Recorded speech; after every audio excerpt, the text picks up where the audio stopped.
শুরু হয়ে গেল রাজ্যের এই বছরের উচ্চ মাধ্যমিক পরীক্ষা শুরু সকাল 10টা থেকে, শেষ হওয়ার কথা 1:15। ইতিমধ্যেই পরীক্ষার্থীরা আসতে শুরু করেছে পরীক্ষা কেন্দ্রগুলিতে। তবে বিগত 2 বছর করোনা সংক্রমণের ফলে এই বছরে উচ্চ মাধ্যমিক পরীক্ষার্থীরা বাড়িতে বসেই মাধ্যমিক দিয়েছিল। ফলে এই প্রথম পরীক্ষা কেন্দ্রে এসে পরীক্ষা দেবে তারা, যার ফলে কিছুটা বাড়তি চাপ অনুভব করছে পরীক্ষার্থীরা। ফলে চিন্তায় রয়েছেন অভিভাবকরাও। পাশাপাশি এই প্রথম পরীক্ষা কেন্দ্রে বসে পরীক্ষা দেওয়ার অভিজ্ঞতা পেয়ে খুশি পড়ুয়ারা। এছাড়াও পরীক্ষায় স্বচ্ছতা আনতে মাধ্যমিক পরীক্ষার মতোই এবছরেও উচ্চ মাধ্যমিক পরীক্ষাতে জারি করা হয়েছে হাই অ্যালার্ট।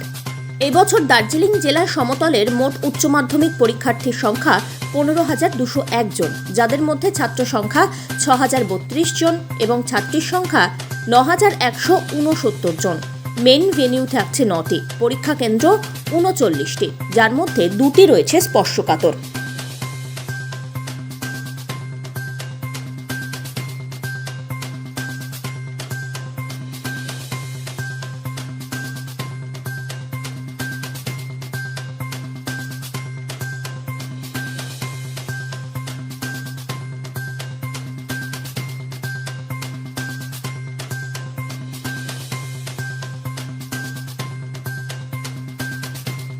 মোটামুটি আছে, হয়নি।